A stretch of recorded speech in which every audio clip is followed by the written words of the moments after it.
Porque em 1989 estava evidente que a luta do João Paulo II contra o comunismo tinha finalmente surtido efeito.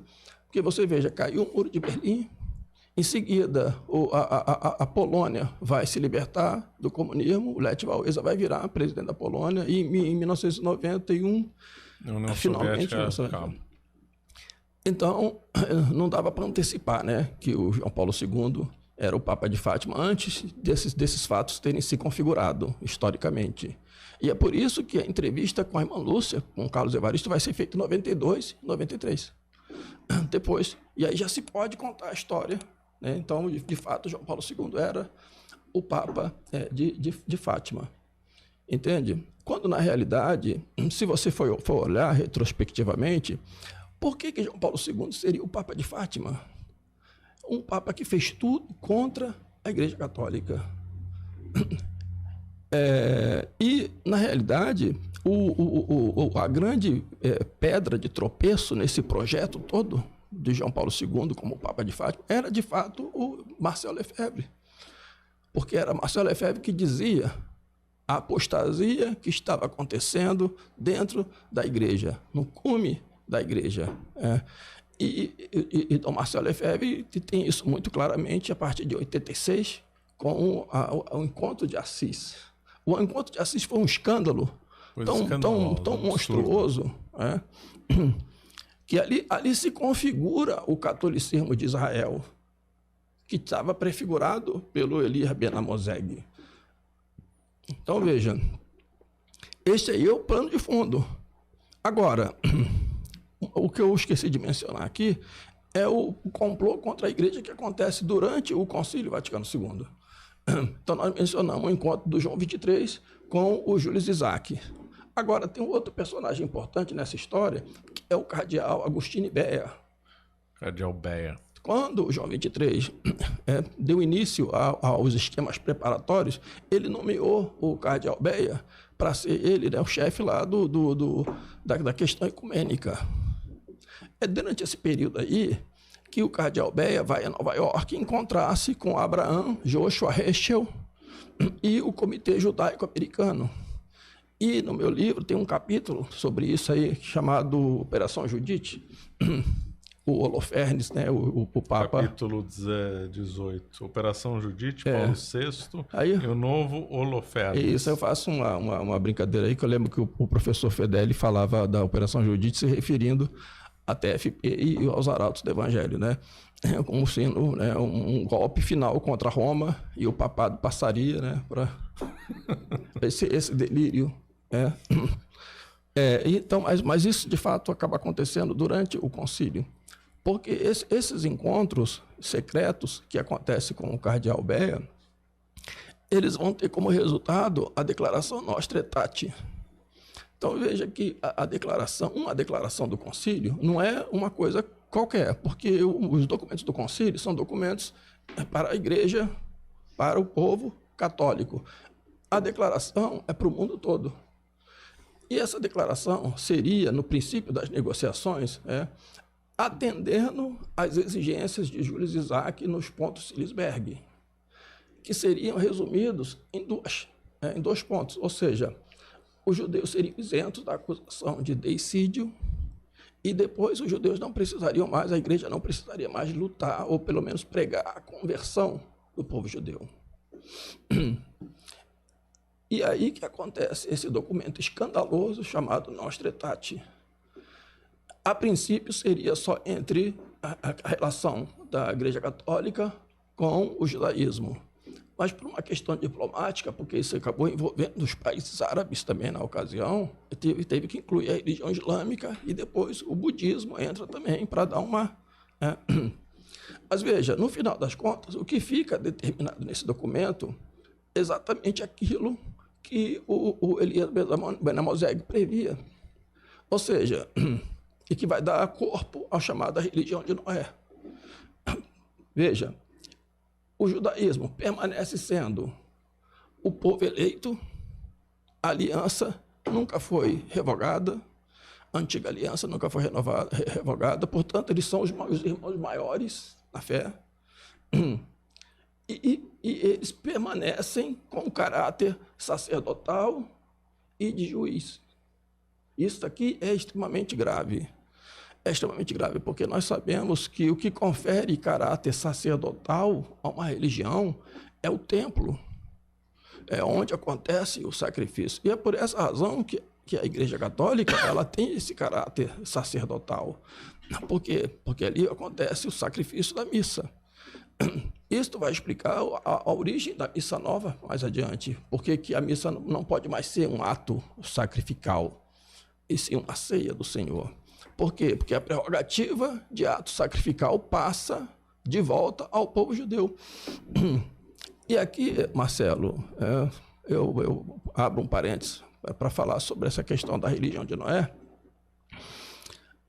que é o fundamento dessa história toda, né?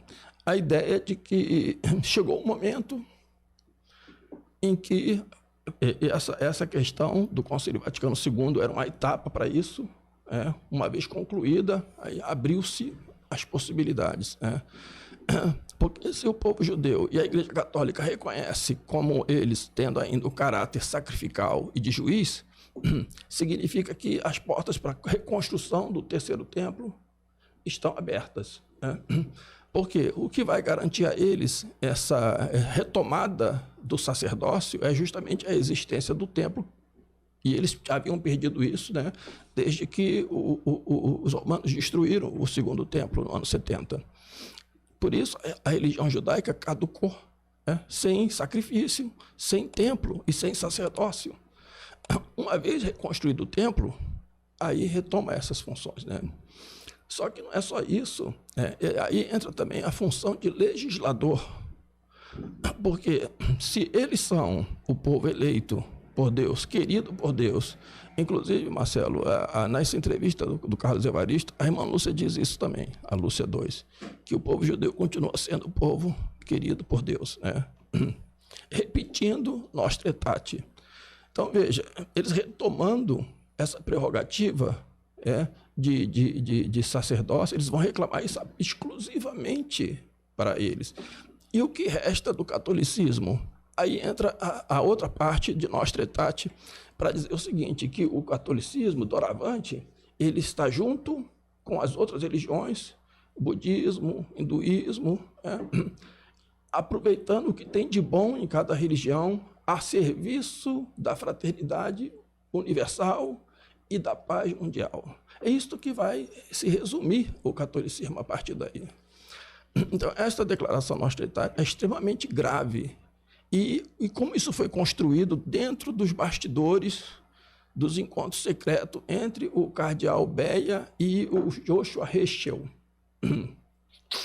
Então, a história toda está nesse capítulo aí do Holofernes, né? Porque o golpe final se dá ali por volta do mês de setembro, outubro, o último encontro, quando Heschel ele vai a Roma, encontrar-se pessoalmente, ele consegue essa audiência com o Papa Paulo VI, na qual estava presente o Paul Marcinkus, e nessa última entrevista que ele tem com o Papa Paulo VI, fica mais ou menos desenhado a aprovação desse documento chamado Nostra Aetate, que foi o grande empenho disso se deu com o cardeal Agostinho Beia e com o arcebispo de Boston, o Richard Cushing.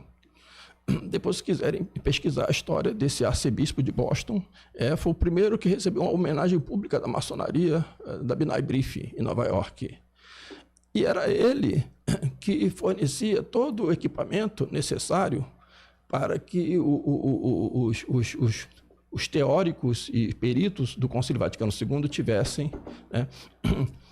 O Marcelo Lefebvre menciona ele no livro do Liberalismo, a Apostasia, quando o Dom Lefebvre mostra a total disparidade entre o poder de mídia que os progressistas tinham e o Cetus Internationalis Patrum, que tinham, sei lá, umas 3, 4 máquinas de escrever e alguns funcionários, membros da TFP que estavam ali trabalhando para digitar documentos, enquanto existia toda uma máquina midiática comandada pelo Cushing. pelo cardeal de Boston, que esteve presente com Beia nesses encontros para poder, né, trazer essa declaração que muda a história da igreja, a declaração Nostra Aetate.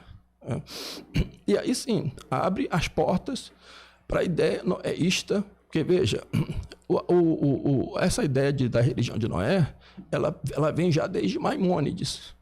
Então Maimônides pregava que havia uma religião exclusiva do povo judeu, que era a Torá, e as leis de Moisés.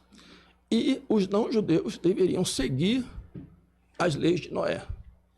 Então, essa história de que Deus deixou uma legislação específica para Noé não é bíblico, né? Isso é coisa específica do Talmud. Mas o Maimônides defendia essa ideia de que a humanidade deveria, sim, possuir, né, um código jurídico de leis naturalistas, mas que enquadrasse nos preceitos básicos para que houvesse uma convivência pacífica entre a humanidade. O grande promotor dessa ideia da religião de Noé vai ser o movimento Rabbah Lubavitch, né, que é um movimento russo proveniente do hassidismo, que vai fazer uma interpretação da cabala luriânica e vai aplicá-la ao mundo a partir do final do século XVIII, século XIX, século XX. Principalmente eles têm uma tradição dinástica de rebes. Rebe é a palavra em Yiddish, significa rabino. Rabino significa o mestre. Né? Isso, é o mestre. Então você tem ali uma sequência dinástica de rebes, que vai culminar com o 7º rebe, que foi Mendel Menachem Schneerson. Eles migraram da Rússia Branca para Nova York. E por isso, no meu livro, eu faço essa associação dos erros da Rússia, né, ao Rabbah Lubavitch. Para se entender isso, precisa entender teologicamente o pensamento de Rabbah Lubavitch e a aplicação que eles dão da cabala luriânica a isso tudo. A ideia de que as fontes precisam transbordar e se espalhar pelo mundo. Então seria necessário aqui, né, mais uma hora de entrevista para a gente poder falar. Muito obrigado. Sua voz já melhorou bastante, bem, ainda está aquecido. Você acaba de assistir um corte do Caravelas Podcast.